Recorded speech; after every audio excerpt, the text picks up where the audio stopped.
The Subway $3 flatbread breakfast combo is the best deal around. Get a 6-inch flatbread breakfast sandwich with a 16-ounce cup of coffee or 21-ounce fountain drink, all for just $3. It's flat out delicious. Subway, eat fresh. The BS Report is a free-flowing conversation that occasionally touches on mature subjects. First of all, This is the BS Report with Bill Simmons. it might be cool, I don't know. And if it's not, I don't The care. BS Report with Bill Simmons. Bill Simmons works for ESPN. He's also named the Sports Guy, and he writes a comical sports column. He must be a popular dude. The BS Report. It's got a real dirty sound, like a rusty steak knife cutting through a well-aged steak. Now. Here's Bill Simmons. Welcome to the BS Report. We are taping this on a Monday afternoon. It's going to run on Tuesday. It's an all-television podcast. My buddy Joe House is co-hosting. We were banging out a bunch of podcasts with him. You running out of steam yet? Do you need coffee? No, I'm still recovering from last night's Homeland episode, so I'm good to go. Good segue. I liked it. On the phone right now, we're going to have Alan Sepinwall a little bit later from hitfix.com. But right now, Grantland's own TV critic and somebody who's been feuding with Dave Jacoby off and on for the last couple weeks. Oh. And now he's on the BS Report making his dramatic debut. Andy Greenwald, what's happening? Great to be here. Thanks, guys. You loved last night's season finale of Homeland. It seems like on the internet, some people were a little upset with it. What was so polarizing about this season finale? Well, I think we've become conditioned to expect that on season finales something enormous has to happen, to justify the amount of time we've put into a show. Right. And so I feel like people felt like, Brody's in there with a vest. If you show the vest in the first act, you got to blow it up by the third. So I think people were sort of let down by the lack of enormous explosions last night. Well, here's a newsflash to the American public. You don't blow up the star of the show in season one. Exactly. I would argue that, pulling off what the show did, which is sort of this very twisty, emotional thing, which ends with us almost sympathizing with a guy who could potentially be, perpetrate the most horrible terrorist attack in the history of the United States. That is a lot harder than, having a big boom at the end of it. Yeah. I feel like the lack of explosion really served the show and served the characters. What show would you want to watch next year? One where this drama continues, where we know that Brody. We can talk about spoilers, right? Well, yeah, we're gonna. I'm gonna say right now.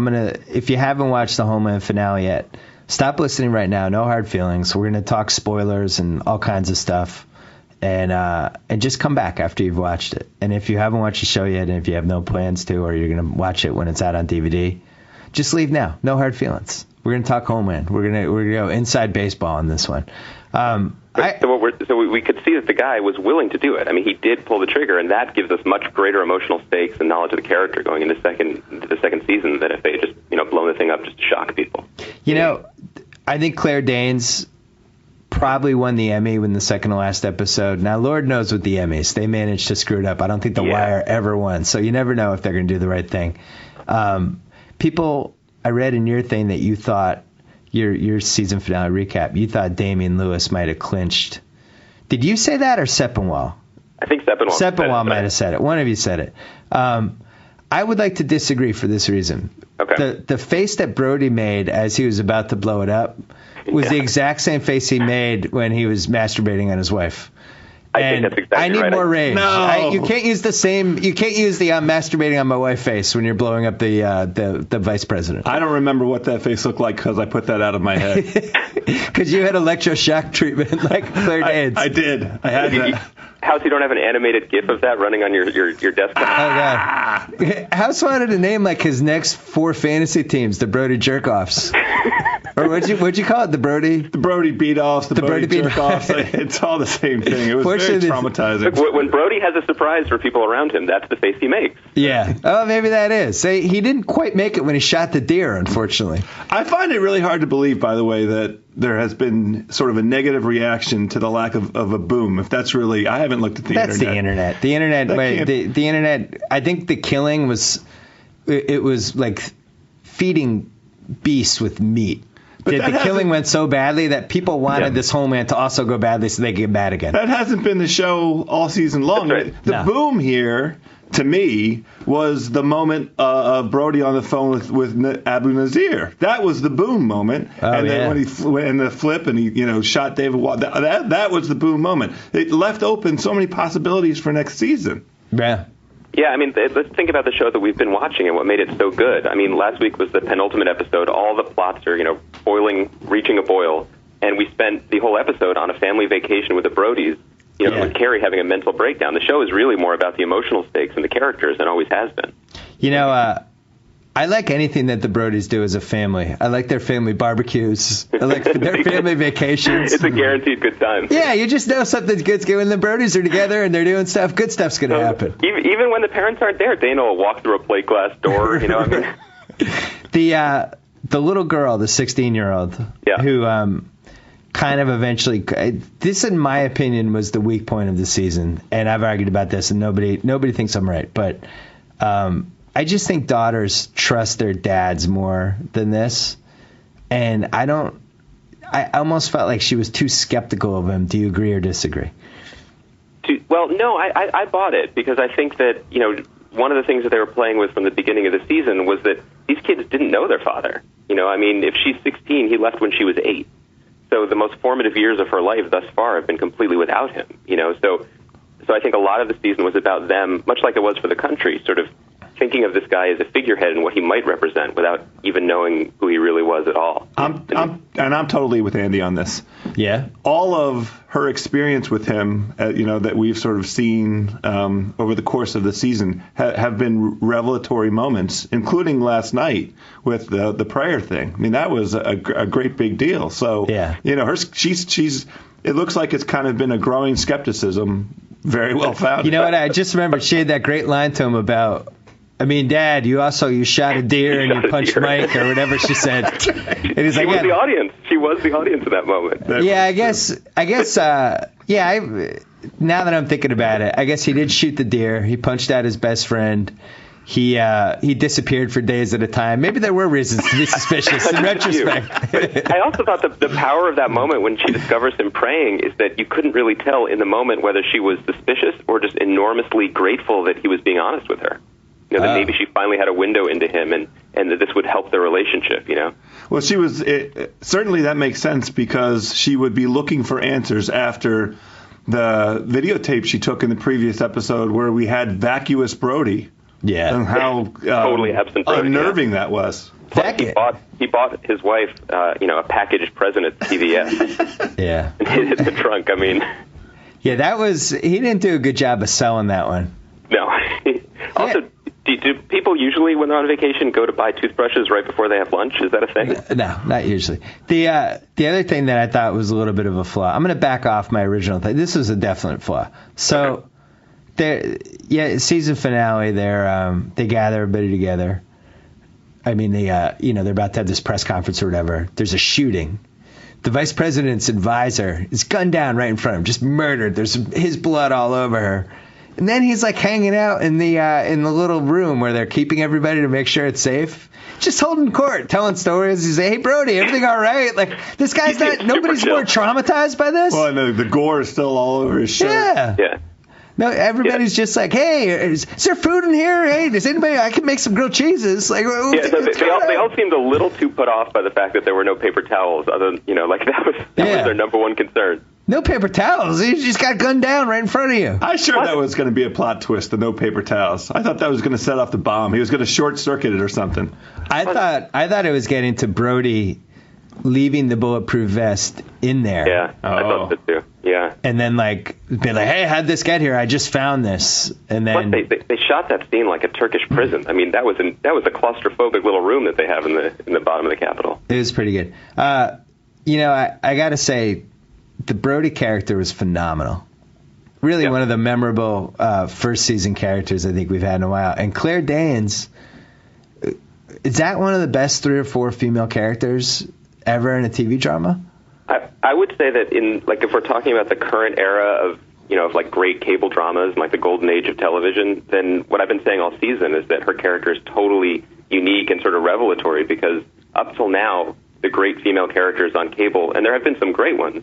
You think of Carmela Soprano or something, but none of them have been allowed to be as complicated and as many things at once as like your Don Drapers, your Tony Sopranos, your Walter Whites. Yeah. I mean, from the very beginning, Carrie Mathison is presented to us as a total screw-up, a total mess, but also someone who is incredibly good at her job. And that complexity is something that I really appreciated seeing, and I don't think we had seen before. You know what? You know how they banged that home in the first episode that we were dealing with somebody who was truly crazy? Yeah. When she did the old wipe. Oh, the horse bath. She did the, what's that called? Yeah. The horse bath. The horse bath. She did the horse bath. Has that been said on the BS report before? It's a new one, and I'm keeping it. We're not bleeping that. I got to keep horse bath. But, I mean, that was like, because, you know, I watch every episode with my wife, and she did that, and my wife was like, oh, no! My wife did one of those, oh, no! That was like I don't think, for guys, obviously it's a little horrifying, but I think for the females, that was the sign, like, we are dealing with a really messed up species of human being here. I mean, that was even... So she thought that was crazier than the fact that Carrie keeps a fake wedding ring just so she has these trysts when she has these trysts. No, that was up there. I think when she started the bar fight was pretty good.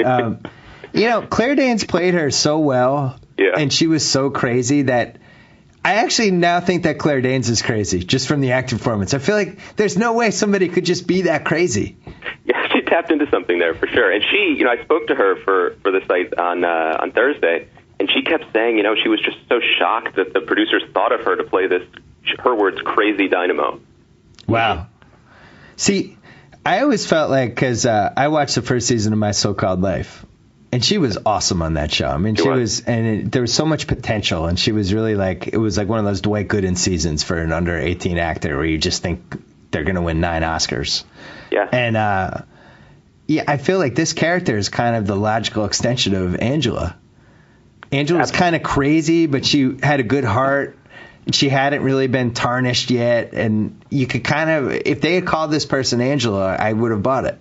She also just, as a performer, she's just incredibly charismatic. So you're sort of committed to following her no matter what she does, even when what she does is, bordering on the unlikable or the insane, as it has happened this season.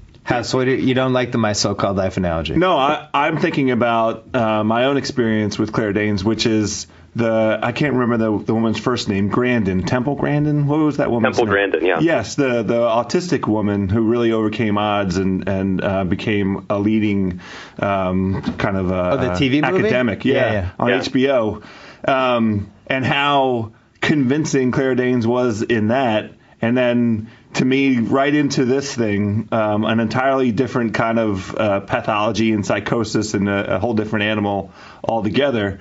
And she clinched both, knocked them both out of the park for me. I would say, don't you think she's probably overqualified to be on a TV show? Yeah, but I think that the kind of skill set she has, probably doesn't translate well to movies. Being sort of professionally good at being complicated and crazy, that's sort of a supporting role at best in a movie these days. I feel like TV gives her the best opportunity to really, to show it all off. Yeah, that's a good point. The show does, how she was so good on the show that it made me feel like she underachieved now the last 12 years. I feel like she should have had a better career. Yeah, possibly. Although, again, there aren't that many opportunities to quote unquote play crazy because people are so bad at it. Usually you get it's like, what was the Ben Stiller, fake trailer in Tropic Thunder, Simple Jack, or whatever. Yeah.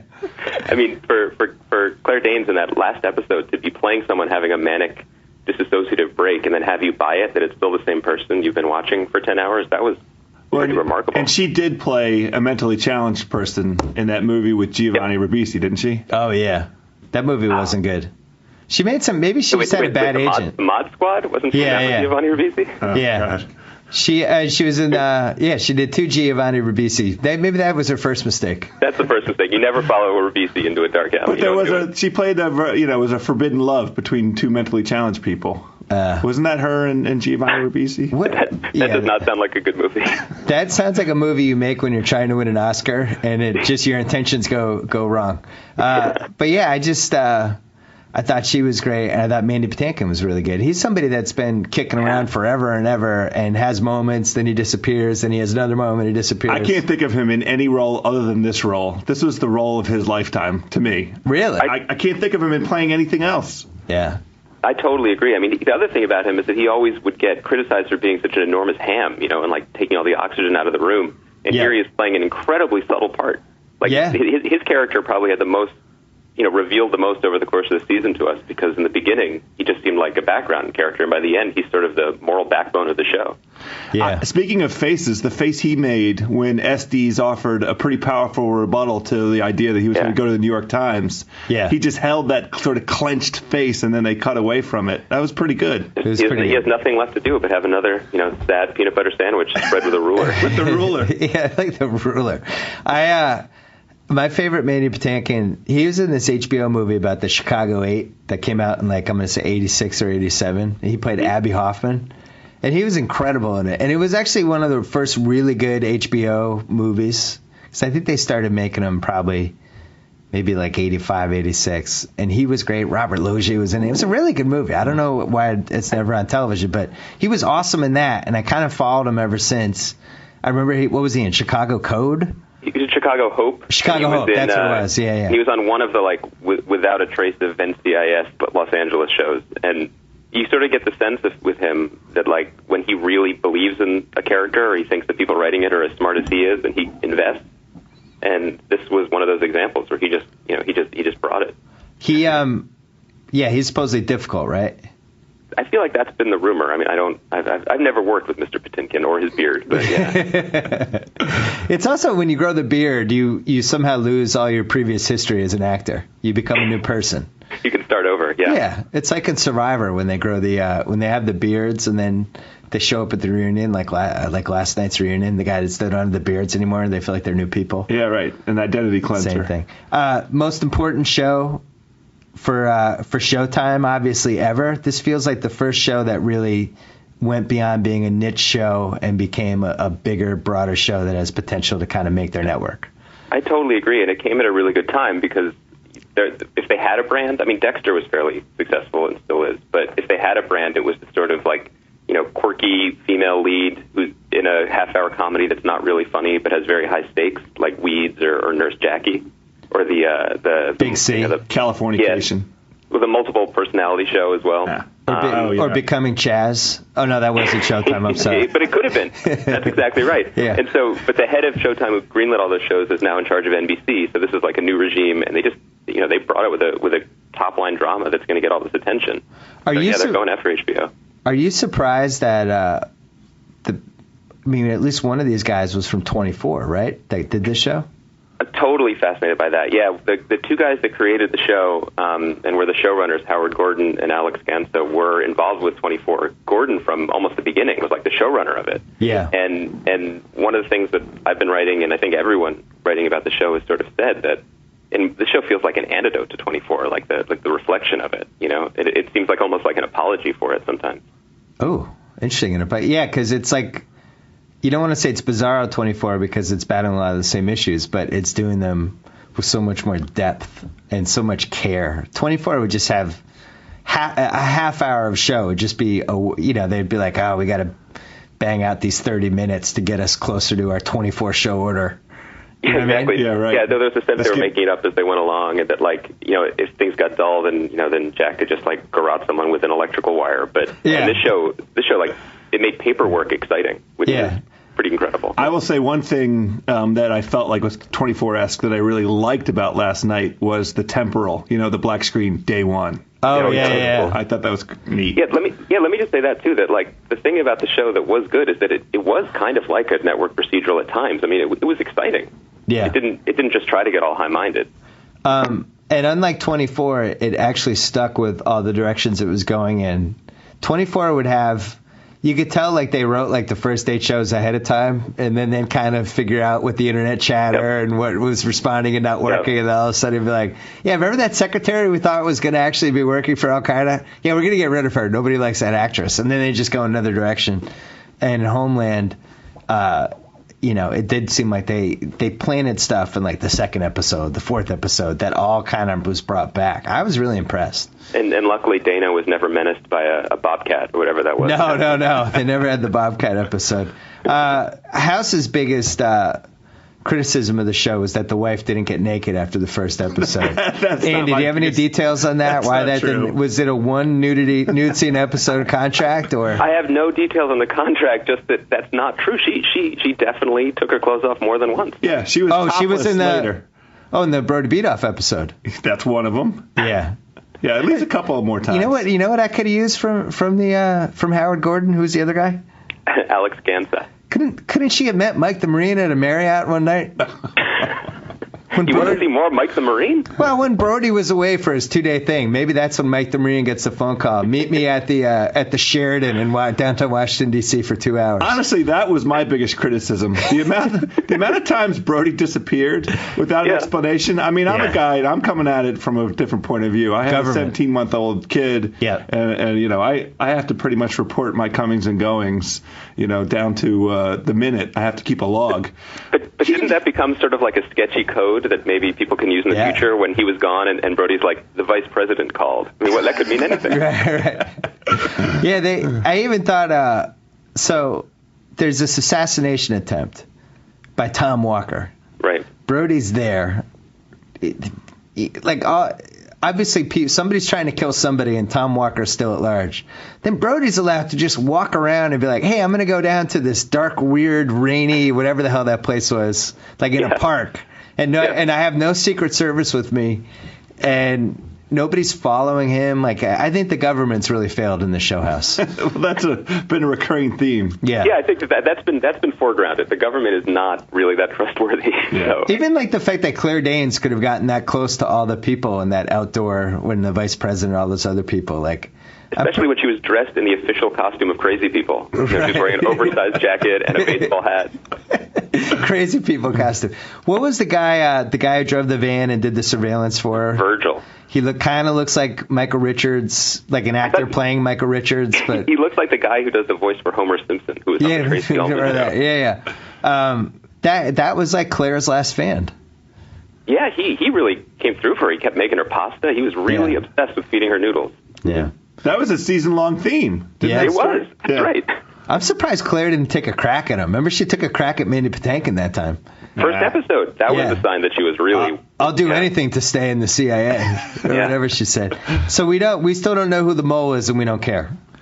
That's been my take. Yeah, I was really happy that didn't deal with it because it just felt like something that was not necessary to the main plot. I mean, you could go forward assuming that Brody slipped the razor blade to the guard, and that the suicide bombing in the park was a result of some we've been blown code that the Saudi guy gave. I feel like the mole is something that could be exciting to deal with next season, but just sort of lent itself to the overall feeling that you can't trust anyone. Right. So going forward, this show doesn't come back till next fall. Probably, yeah. And then season 2 will revolve around Brody is now a congressman. I don't know why I said congressman. Congressman. Maybe his wife, that relationship. Maybe the press starts digging up skeletons that his wife had an affair with Mike the Marine.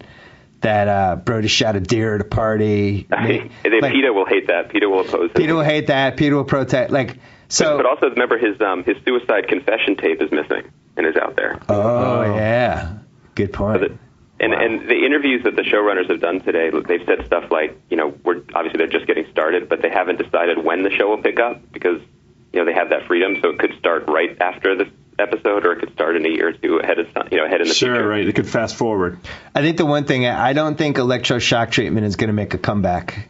You know how good TV shows set trends? I don't think that trend is going to take off. No, that was something I didn't know was still a thing. Yeah, I didn't enjoy that at all. Well, among the many elements of Claire Danes' terrific performance, it was very jarring. She did a great job at acting that she was being electroshocked. She was... Yes. Andy, who else can win the Emmy? Like, seriously, Juliana Margulies and Good Wife.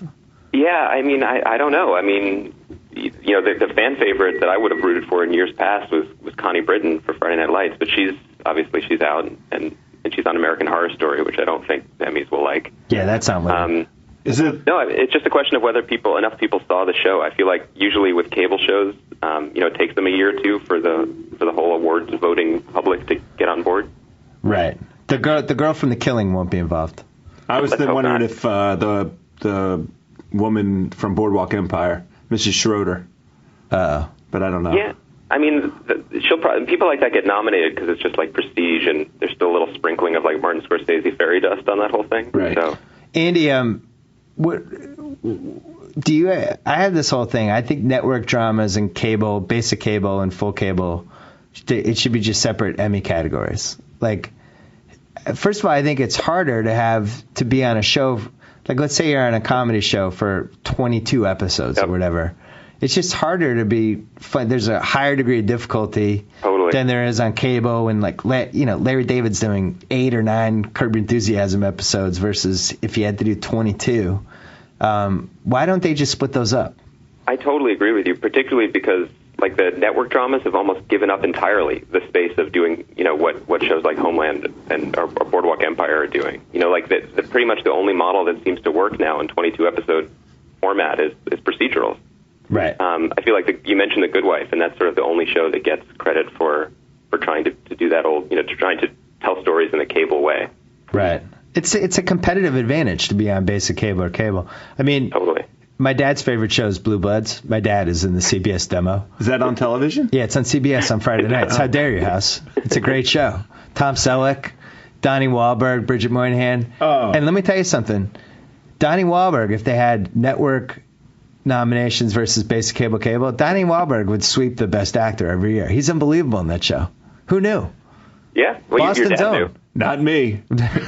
It's also good because Tom Selleck and his dad are on the show, his quote-unquote dad, but Tom Selleck might be like 2 years younger than his dad on the show, which is another fun element to it. I read somewhere that doesn't Tom Selleck on that show, isn't he always just filmed standing at a podium so he doesn't have to walk around? Yeah, he's either in a podium or he's in bed. He's getting woken up because Donnie Wahlberg accidentally shot somebody. That guy's life is fantastic. I may or may not have seen like 10 episodes of Blue Bloods. You know a lot about Yeah, I do. this I might know a little too much. Well, I'm rooting for Bridget Moynihan because she almost ruined the Patriots. I always root for bad things to happen to her character. Is that bad? I live vicariously through any bad news that she might get. And then Selleck is good because not only does he color his hair, but he colors his mustache, which and it's the same color as the hair. It's like this like kind of dark black cherry. And I always stare at it in HD and wonder like, how do they color the mustache? How do you do that? Is it sort of the color of like a rich wood varnish? Is that what it is? It's like the table that we're taping this podcast on. Yeah, it's a nice table. Andy, quickly before we let you go, now that Homeland is gone, what do we have? What are your top 3 remaining TV shows? Because Boardwalk Empire is gone, Homeland's gone. Are we about to hit a little drought here? We're hitting a drought. Yeah, that's a tough question. Like this is the time of year where you look on your DVR and it's just dregs. You got like 6 episodes of Chopped on back order. It's like there's not much a bad there. thing. Yeah, a lot of reality. We have the Challenge, another Survivors coming up. Challenge. The Real Housewives of Beverly Hills, obviously, is just the freight train that just keeps going. This is the time when you sort of emerge, like sad and blinking, like from your couch, and you have to deal with your family around the holidays. It's a cruel time of year. No, I'm not ready to accept that yet, Andy. Okay, me either. We got NBA coming. We have football playoffs coming. Like there's a lot to keep the attention. In January, you've got Luck, which is the new HBO show. That'll be the big one at the. Yeah, I DVR'd that. I watched the first minute, and then I realized like, why am I going to watch this show, one episode of it, and then not watch it for 2 more months? I won't even remember who's on. Like, talk about being out of the flow. So no, I think that's right. Did you watch it, Andy? You watch it, right, Andy? You wrote about it. I watched it. I wrote about it. I'm in on it. I mean, I really like Michael Mann as a director, and I think David Milch, who did Deadwood and well, unfortunately, he did John from Cincinnati. But these guys are really good at macho nonsense, and the show looks great. And Dustin Hoffman and Nick Nolte and all these big scenery chewing dudes are on it, and I liked it. I mean, it was really stylish and a little strange and disconcerting, but I enjoyed it. And then my wife watched it last night, and she started screaming and turned it off after 10 minutes, saying it was the single worst thing she'd ever seen. So it'll be polarizing. Why? That's because there are only 2 women characters on the show. One is named Exercise Girl, and the other one has her hand up a horse's ass. Why is Dustin Hoffman on a television show? I think because it's like what we were saying before about Claire Danes. Like he's 70 years old. He probably likes to stay at home and do what he likes to do. And in the movies, he has to do things like Little Fockers. Like he doesn't really get serious dramatic roles like he used to because he's sort of a too big of a celebrity and too much of an old guy. So he finally gets to play a part from the beginning on this, and he's good in it. See, I totally disagree with that. I would have, if I'm Hoffman, I'd much rather do Rain Man 2. And Charlie Babbitt's broke, and they have to go back to Vegas and just hit different casinos and do the blackjack thing. I'm in on that movie over Luck. If he's going to do a gambling movie, do that. Just blow out the blackjack scenes in Rain Man. You're not with me on that? No, I'm not. I mean, I'm really excited for this Luck thing, and I think for the reasons Andy just said. It seems like it's a kind of a lower cost investment for Hoffman at this point. Yeah, and I thought it was going to be like a big, like, he's the star of the show kind of show, but the pilot, it was much more of an ensemble piece, so maybe it's just a nice, regular gig for him. I am fascinated by horse racing, and I'm also kudos to HBO for continuing to find ways to employ people who are 5 feet tall and under. Absolutely. Just over every show they have, somehow there's short people on it. Is the including Dustin Hoffman in that? It does. Yeah, that's a good point. But yeah, are there Entourage guys on this one also? Oh, I wasn't even thinking Entourage. No, I feel like HBO is like in bed with the horse actors union, because between this, Game of Thrones, I mean, they're keeping the horses employed in Hollywood. Oh, that's coming out. When's Game of Thrones start again? Not for a while. Oh. No, sooner than we think. I think February, March, yeah. Do I need to watch that show? Oh, it's good. I told Sepinwall I don't like going in the forest. Yeah, when things are happening in the forest, I don't like to go there. Zombies. You just did zombies. Yeah, it's not really the forest. They're on the highway a lot. Game of Thrones is I'm not really that interested in like humorless people waving swords around. Like I just don't think that's fun. But the show is really well made, and the storytelling is really good. So I thought there was a good sense of humor in there. Andy hates The Walking Dead. Oh. Yeah. Well, I haven't watched 1 second of it, so. Oh. You don't like zombies getting shot in the head? No, House and I are together on this. Yeah. I miss the zombies. That was a fun part of my Sunday night, especially after I lost in football gambling. I like to see people get shot in the head for an hour. This was Jacoby's argument as well, and in that context, I think that's pretty good. Yeah. But that's because on the West Coast, you have more or less time after the games than the zombies. The worst thing that happened to Walking Dead was going head-to-head against Homeland, because from an acting standpoint, a writing standpoint, like it was just... If you watch Homeland first and then Walking Dead, it was like watching pro football and then like watching some fun college football game, and there was a lot of points, but nobody was really worth anything. Totally. Yeah. Anyway, Andy Greenwald, we can check you out on Grantland.com. Hopefully you will have stuff to write about. Enjoy the holidays. Talk to you soon. Thanks, guys. It was fun. Thanks, Andy. All right, and now we're going to our favorite TV critic from the BS Report past.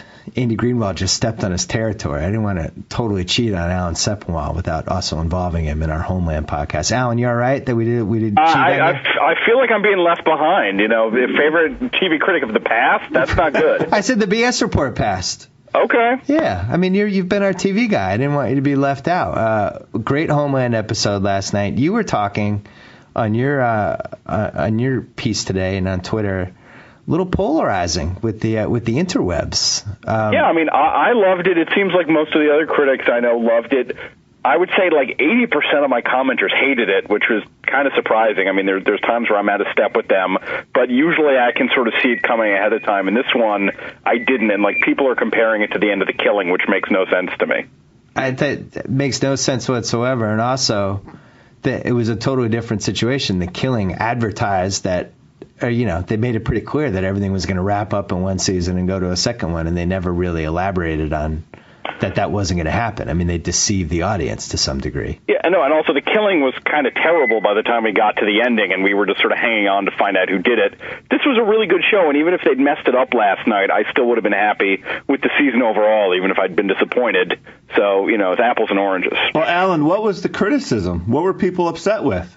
People were not happy. Like, they feel it's a cheat that they wanted Brody to be dead. They feel it's a cheat that the vest didn't work. They feel it's a cheat that, like, his daughter was able to talk him down after he'd been brainwashed for 8 years. It was a whole bunch of things. They wanted to see him go boom and the show to move on to something else. I mean, I said this to Andy before. I don't understand how you could watch a show and think that they're going to kill the star of the show in the first season. And what, are they going to revolve it around Claire Danes and Mandy Patinkin? Like, that's not going to work. I mean, I guess they wanted Claire Danes to go after somebody else, and you cast another actor as good as Damian Lewis. Not that there are a ton of those. Right.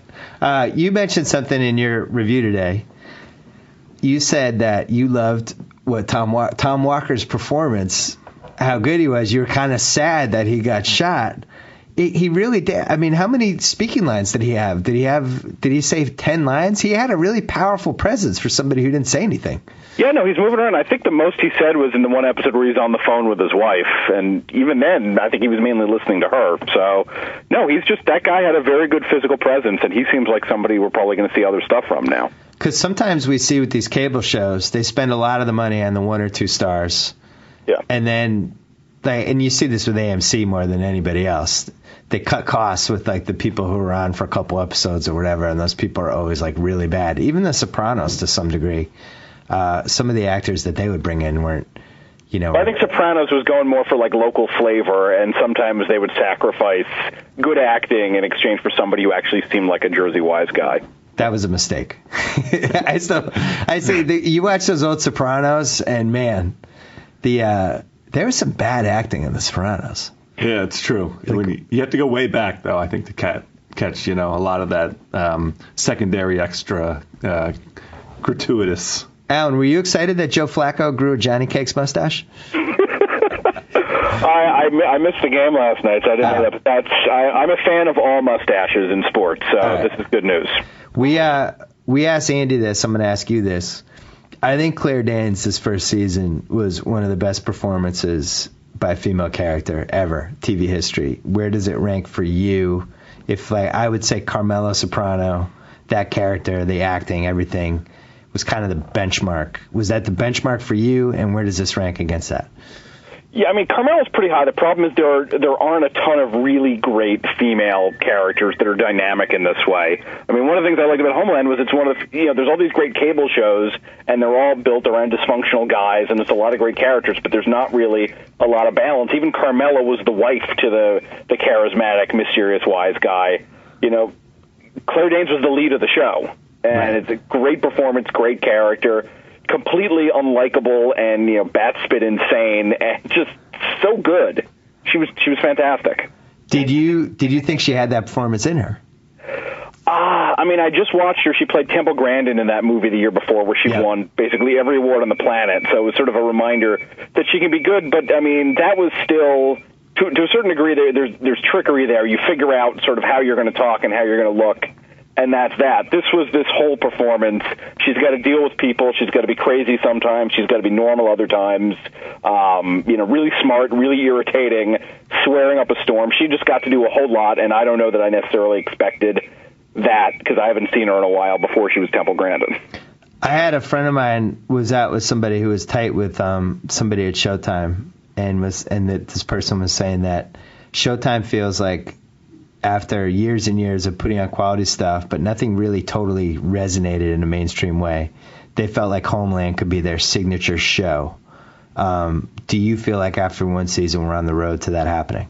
I really honestly hope that doesn't happen because right now their signature show is Dexter, and that's a show they're kind of running into the ground because they don't want to get rid of it because it's their signature show. I mean, they proved here with Homeland that they could go past a season. I think I like where they're setting it up for season 2, but I'd be afraid if, we're suddenly, a few years from now talking about season 5 of Homeland. What's Brody up to now? Kiefer Sutherland joins the cast. Yeah, that would be bad. We asked Andy this too. I wanted to get your take. The guys from one of the guys from 2024 did Homeland, and it seems like that's been pretty compelling to the TV critics. They feel like this show's almost an apology for 24 and some of the things that it missed with. Do you feel that way? I don't know if it's an apology. It's just it's a different kind of show, and you tend to pigeonhole people, and you say, all right, because he wrote for 24, he can only do sort of goofy plot twists, and he believes only in this politically and this and that. And no, it's just he was writing for that show, and that's what that show needed, and sometimes it worked and sometimes it didn't. This is a different kind of show. It's quieter, it's more mature, it's more morally ambiguous. And Howard Gordon and Alex Ganza, who both wrote for 24 and were the guys running this, they did a great job with it. I was very impressed. So you think if Cuse and Lindelof have another show about an island, but it's totally different, and maybe not as mainstream as Lost, is that kind of a comparison to this? Yeah, I mean, I think they would have a hard time, given how angry a lot of people are about that ending, I think they would have a hard time getting anyone else to watch their new Crazy Island show. Yeah, but remember, I think 24 ended a hell of a lot worse than Lost did.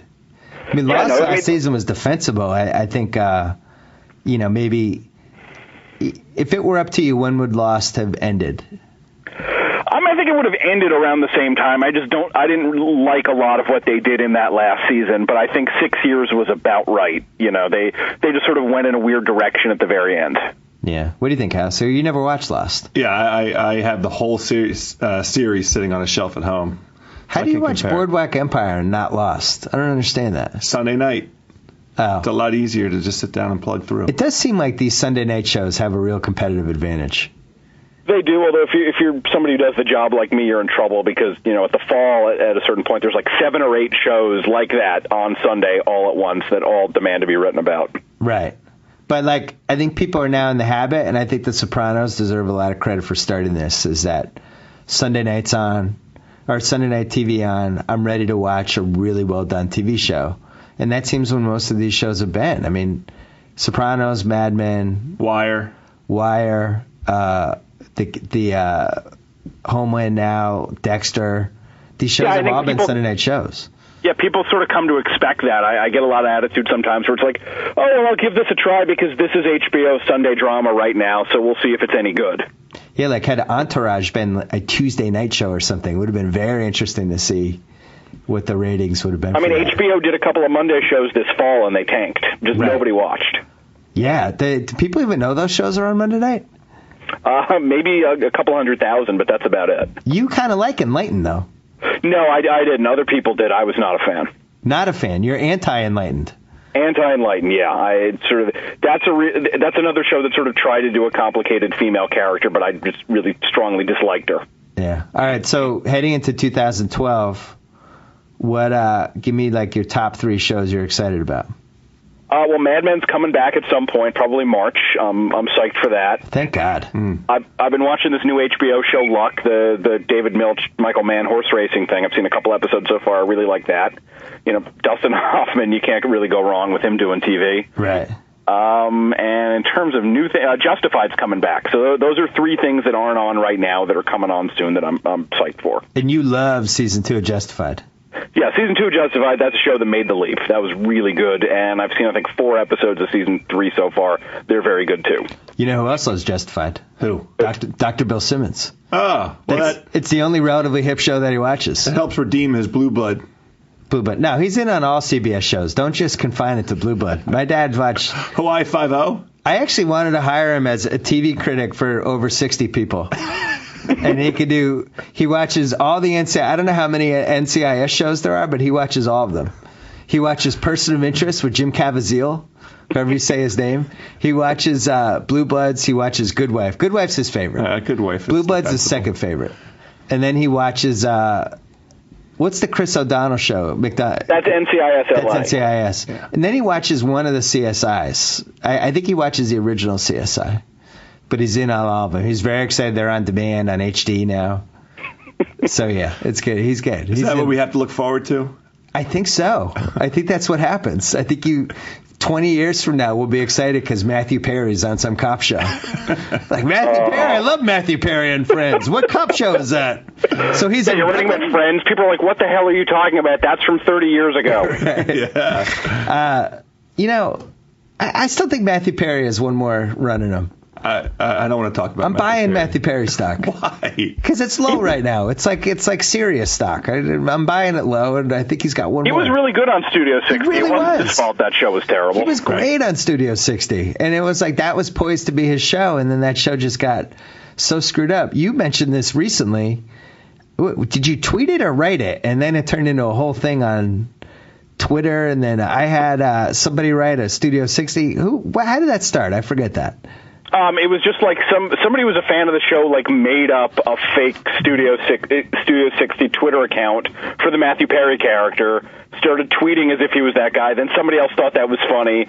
He didn't know the first guy. He made up an account about the Brad Whitford character and then just started tweeting back and forth. It was like Twitter improv. Wow.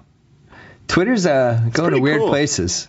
We should make a Brody Twitter account. I don't want to do that. I don't know if you saw or heard Mike Francesa was somebody mentioned trending on Twitter in a call to him today, he was completely baffled. He didn't know what that meant. He didn't know what that meant? No, he was confused by the idea that people would want to Twitter during games. He's like, I don't even let the phone in the room with me when I'm watching a game. How are you feeling about the Knicks? Oh, I'm so excited, especially because the Giants season is now going down the toilet. But, I mean, Tyson Chandler, Baron Davis, come on. I think it's a legitimate team. I'm right there with you. I like the Knicks this year. My big fear, if I'm a Knicks fan, my big fear is Mike D'Antoni and him running Baron into the ground and Amari into the ground. Because you just want those guys healthy for 2 months. Yeah, You're going to get in the playoffs. Well, what does it mean with this schedule to run somebody in the ground? Last year he was playing Amari, over 40 minutes a game, and I think Amari though, to be wore fair, down. I mean, I'm going to be the last guy to defend D'Antoni, and I know this is not supposed to be a deep hoops discussion, but we'll do that later. Yeah, Amari was for a significant portion of the season legitimately in the conversation for league MVP. Yes. So you have to give him the minutes to see whether or not he can pull that off. Especially given that he was the only guy on that team. We had some good role players, but there was no other guy. Yeah, Spike Lee's taking credit for the Tyson Chandler signing now. He really is. I know, we essentially, because of the amnesty provision, we traded Chauncey Billups for Tyson Chandler and Baron Davis. I would do that every day of the week and twice on Sunday. Yeah, I agree with that. The problem is that was your get-out-of-jail-free card for Amari. And if his knees go, you're stuck with that contract and you can't compete for half the decade. So it's only, I think, 4 more years. I think all these contracts come up at the same time, so we'll be okay. 4 more years. So you got Justified, Mad Men. Any network comedies you're fired up about other than the ABC ones that everybody likes? I mean, to me, the best comedy on TV, the best show on TV, frankly, is Parks and Recreation on NBC. So that'll be back with new episodes in January. I haven't seen any of the new comedies yet, except for Work It, which is this ABC cross-dressing show, which is one of the worst things I've ever seen in my entire life. It sounds awful. Wait, how do you feel about it, though? Yeah, cross-dressing. Oh, so it's like a Bosom Buddies type show? No, but Bosom Buddies gets a bad rap. That was a funny show with cross-dressing. This is just terrible and stupid. I was in so early on Tom Hanks because of Bosom Buddies. Yep. I would have bought rookie cards of them if they existed. Love Tom Hanks. What about the Chelsea Handler show? We haven't seen that yet. They changed the name. They sort of changed some of the cast people. What I've seen in the ads does not look that promising. Plus, they're putting it with Whitney, which is god-awful. So if they think that's a good pairing, that doesn't speak well for it. Oof, that's a bad combo. Bad combo. Anything else? Any other TV-related anything? I don't know. I got a stack of DVDs for stuff in January and February in my bag. I'm slowly working through it. So far, all I've seen is Justified and Luck, but I really like both of those. What else is in the bag? Let's see. New episodes. Let's see. Shameless on Showtime. I mean, a lot of stuff. There's things from PBS. There's lots and lots of things. There's 2 weeks to go before the end of the year, and I'll have to find time to watch it all. Well, I want to hear an early forecast from Alan on Best Drama Emmy. Oh, yeah. We got to assume Mad Men will win again. It's won every year it's been eligible. So over Homeland, right? Yeah. Yep. But Emmy voters are lazy. They will vote for what they voted for before. In the case of Mad Men, you can't exactly blame them. So it's not sexy, but it is what it is. But Claire Danes has a real chance to win the Best Female, right? I would say if she gets nominated, I think she's going to win. What was weird was they did the Screen Actors Guild nominations last week, and that's a lot of the same people who vote for the Emmys. She was not nominated, which made no sense to me. Whoa. Well, I mean, the last 2 episodes were her signature episodes. Yeah. If she gets nominated and submits the next to last one, where she's off her meds, and if he gets nominated and submits the last one, I think they've got a decent chance to win. All right. Well, so your final rating on the Homeland finale was A-? Yeah, I would say A-. They did a couple of goofy things to get to where they needed to go, but once they got there, it was good enough that I'm willing to forgive that. So yeah, A- sounds good. And you're excited for President William? What was his last name? Warner? Walden. President William Walden. He's kind of evil. He had like a little evil flair to him. It could be good with him and the Abdul al-Nazir, whatever his name. It was a good terrorist name by them. Whoever thought of that in the writer's room, good job by them. Abdul Nazir. Yeah, you want a name that you can say over and over again, and it doesn't sound silly after a while. Yeah, but also kind of secretly sounds like he might have been a power forward in the late 80s. Abdul Nazir or Abu Nazir? Abu Nazir. Yeah. Abu. And a name that I can mispronounce. Those are the three things you need. That's the key. Power forward, late 80s, easy to pronounce name, and then me screwing it up. I think he played for the Milwaukee Bucks for a little while. Yeah. 2 years, and then he got kicked out of the league. Alan Sepinwall, we can check you out on hitfix.com. We can listen to your podcast. Where do we find that? On iTunes, right? Yeah, it's on iTunes and on HitFix. All right. We'll talk to you soon. Good talking to you. Thanks, guys. All right. See ya. Last but not least, we just traded House for Jacoby, Dave Jacoby. And a player to be named later. Studio now. House is doing BlackBerry emails outside in the hallway. I think he's warming up for the Chinese food order for lunch. Let's talk about Survivor really quickly. Okay. Did you watch the whole show? Of course I did. The right person won, I felt like. Sophie? Yeah. Here's the thing about Survivor. It's like they reward a mid-table team every single year. Like if you're the best player there, if you're the best player there, then you're definitely not going to win because you've screwed over some people on the jury. And if you don't do anything at all, then people will say, you don't do anything at all, so you don't win either. It's like the one structure format I have with that show is they don't reward the people that do the most. They reward the people that don't rock the boat, skate through to the end, and then you have nothing bad to say about them, so you vote for them. You know, it always amazes me that when there's 9 left, 7 left, and 5 left, that the people who know they're probably going to get voted out don't try to flip the game. Yeah. And also, when there was 5 left, Ozzy should have been like, he should have grabbed that Albert dude, and he should have grabbed, I forget who else was there.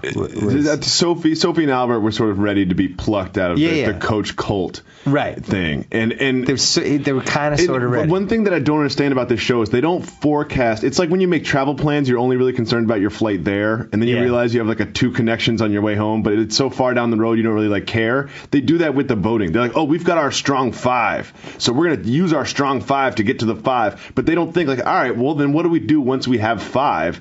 We're going to have some sub-alliances, and they don't really forecast that far down the road. It's because they don't eat.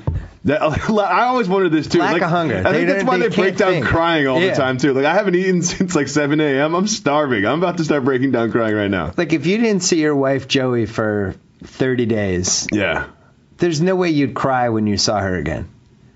But if you were on Survivor and they're like, hey, there's 6 left, hey, it's my wife. It would be like jail, too. I'd be like, sneak me some power bars. Bring me some power bars, please, and a Budweiser. You have coffee on you? Yeah, exactly. One of those little cappuccino things. Just coffee beans. That'd be fun. They all cry. One thing I was happy to see addressed on the finale last night, especially the reunion episode, is they've been kind of dancing around it the whole time, but they really went head on and addressed the sort of religious overtones that dominated this season. Yep. It was Jeff Probst finally was like, I think they had a meeting before the reunion. They're like, we got to talk about this. Yeah. I mean, we really have to address this because it's now getting creepy. Yeah. It's like it's the word God was in every segment at least 17 times, and they prayed all the time. And good for you. There's nothing wrong with being pious. There's nothing wrong with sort of religion, but it was a little strange how overt it was on this nationally televised network program. It's been the year of God between that and Tebow.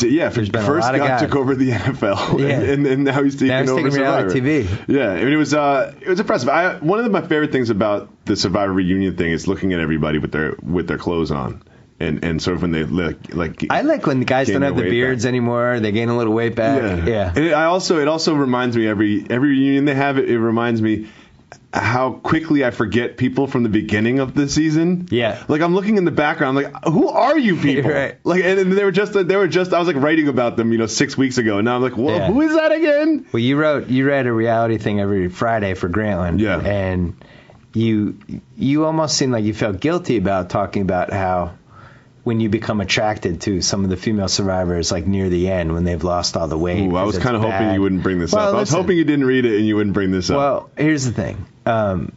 It is an interesting dynamic. I also think there's just something about seeing those people all the time, and they're looking their worst, but you're talking yourself into them, and when you see them the next day with the makeup on, they've gained the weight back or whatever.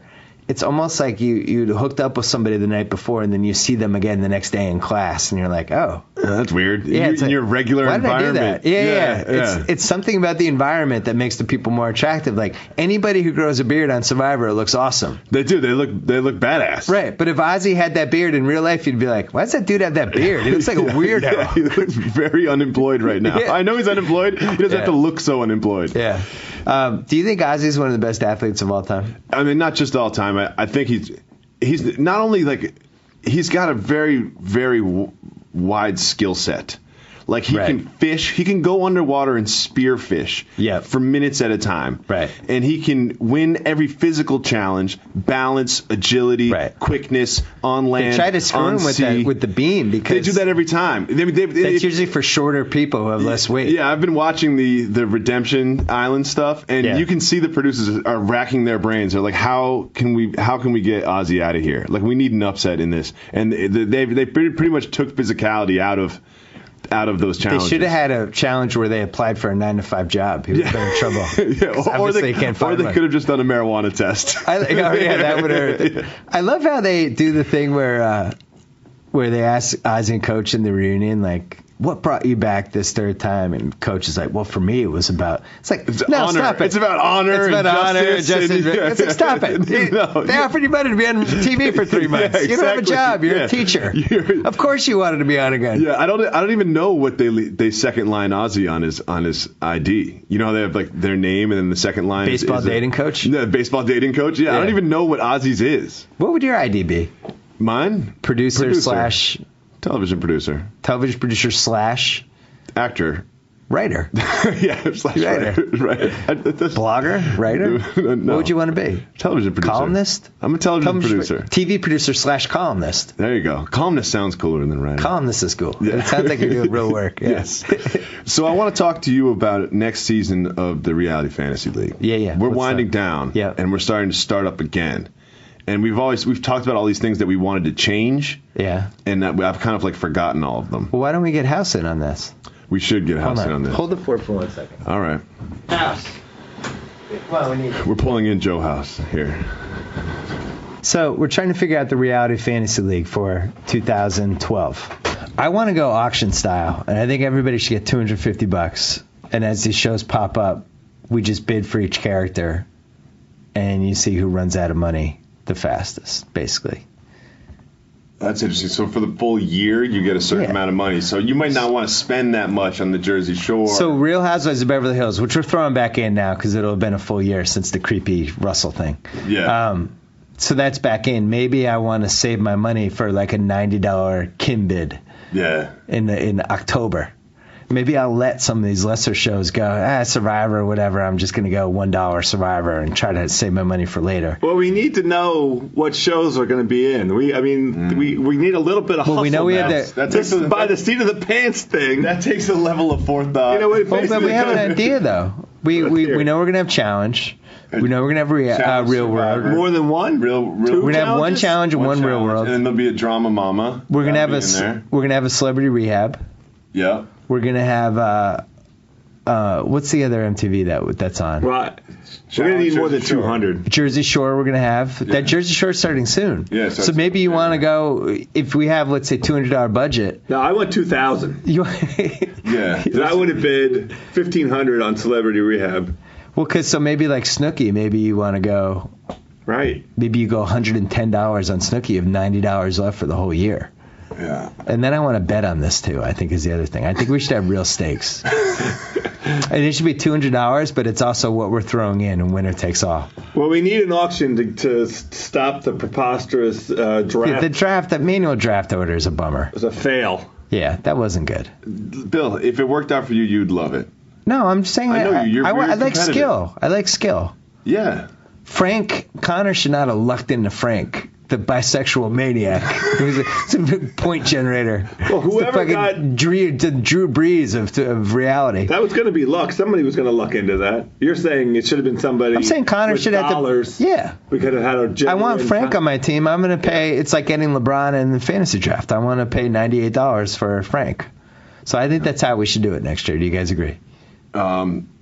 I think you're just adding another level of complication to something that's already overcomplicated. We just blind bid. Just put it in. I think actually we send our bids to D. I mean, it took us like 4 days to draft last time. That was it was the draft was the problem. That's it. You just look at the cat and you just put in your bids for each person. You get whatever the highest bid is. Right.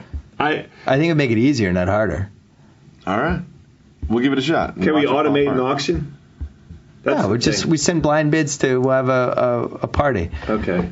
The other problem is our friend Lane Brown, who's left Grantland to work for New York Magazine. We wish him well. R.I.P. We need to give his team to somebody. That's another thing we have to figure out. We have a franchise expansion franchise. Yeah. So we got to figure that out. And we need you guys to actually write message board posts. See, I don't feel like we need the message board posts. Well, I like it.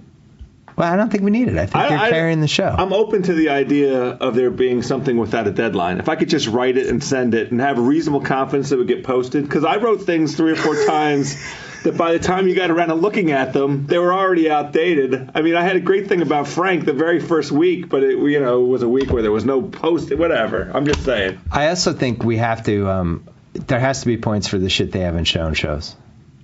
Yeah. There just has to. I think so. Too much happens. Do we do reunions too then? I think yeah. I think we do reunions, and I think we got to add those too. For the MTV products, it's pretty critical. I had it in Real World. I had the 19-year-old designated driver who only got drunk when they went to Mexico, and then in the shit they haven't shown show, she made out with her mom. What? Yeah, she made out with her mom. Real life makeout. She made out with her mom. And I stopped watching that show. Somebody dared her to make out with her mom, and she made out with her mom. That shit. First of all, we have to add that to our scoring. I think that should now be worth 200 points. If you make out with one of your parents, that's plus 250. Yeah, should be like a golden goal. You should just win. And what was the other thing that happened? Oh, and then did we have something about complimenting your own genitalia? We had that for Jersey Shore, I believe. Talking about how big your own genitalia is? No, we never had that. That's got to be points. Yeah. Bragging about it or having other people talk about it has got to be points. I think any reference to genitalia, and you can scale it, right? Yeah. There was lots of references to genitalia in Jersey Shore because the girls were showing it, every episode. But yeah, I got to say, I just think this Jersey Shore thing ends badly. It reminds me of the last year of the Osbournes when they milked that last bad. Osbourne season. They don't have the wanted foresight to make a huge format switch. They need to. Well, they should have gotten rid of huge format switch. Should have gotten rid of Sammy. They should have gotten rid of Dina. They should have gotten rid of arguably Ronnie. They should just recast the thing at this point and then spin off everybody. The situation could be ready to go too. Everybody's ready to go. Honestly, it's just Paulie and Vinny that are. It's going to end badly. It's going to end so badly. Unpopular opinion alert. I'm ready to get rid of The Bachelor as a franchise. That's another show we have. I'm done with it. That starts in January. We might not have it. I'm out on it. No, we're going to have it. You don't have to watch that thing. We're going to have it. You don't have to watch that. We have to have The Bachelor. Oh, God. You just don't want to watch it. I don't watch it, and I won't watch it. We're not going to have enough shows for January, February, March. Yeah, with The Bachelor, Challenge, and Jersey Shore. Isn't there a wives show? There's always a wives show. No, we only do Miami will come back. Oh, yeah, we have Basketball Wives, too. Yeah, Basketball Wives Miami will come back. Can't we just say, you just don't want to write about it is the problem. You don't want to watch it and write about it. No, it's like, sometimes I feel obligated to write about it. You know what I mean? It's like, sometimes it's like there's generally stuff that I'm really fired up to write about, and then sometimes I'll see that I have to write something. I'm like, oh, man, like I got nothing. I don't see how we cannot have The Bachelor. All right. I know you're into it. I just don't see how we don't have it. Like, people cry all the time on that show. They do. I don't watch that show, so I don't care. Ben, the winemaker, is the Bachelor this year. I don't know who that is. Yeah. Anything else we need to talk about? No. I mean, Homeland. Can I just ask you one question about Homeland? It's fun to recap what just happened. I thought it was a great episode, but I really want to look forward and start predicting about what's going to happen. We talked about that a little. You were going to get a tape. Yeah, he's going to run for Congress. He's going to be a congressman. Yeah. The tape, the sort of like suicide video that he filmed is going to come out, and then how's he going to explain that? Like, that'll be the season 2 finale, I guess. And then here's my thing. Like, let's imagine, Bill, that I went crazy, right? And then you found out that I had surveillance video all over the Grantland offices, and then I was like, just breaking all these rules, inexcusable rules that you could break. How would I possibly get my job back? Like, how is Claire Danes going to get her job back? She's not. She can't. She's not. She cannot get her job back, but she will, because you can't. That means you lose Estes as a character, you lose Saul. Like, they don't talk to each other. Maybe they'll say the electroshock worked. Maybe. Come on. Maybe she and Saul get married. Oh. No. Then she's close. No. She has all of it. Her and Virgil become like a rogue CIA mercenary unit. Well, maybe it. Yeah, that's interesting. I didn't think about that. How does she get her job back? How does she get her job back? But I mean, 24 ended 5 different times where you had no idea how Jack Bauer was ever going to. But there was a different animal. I guess. You always had to suspend your belief with that show. This one. Yeah, this one's a little bit more in reality. Maybe she's stable, Claire Danes. They buy that she's stable again. Or maybe she's stable, or she might be vindicated from Brody's video coming out, where you see that she was right all along and that she's actually really valuable. What about Mike the Marine? Where do you see him going? Where's he been?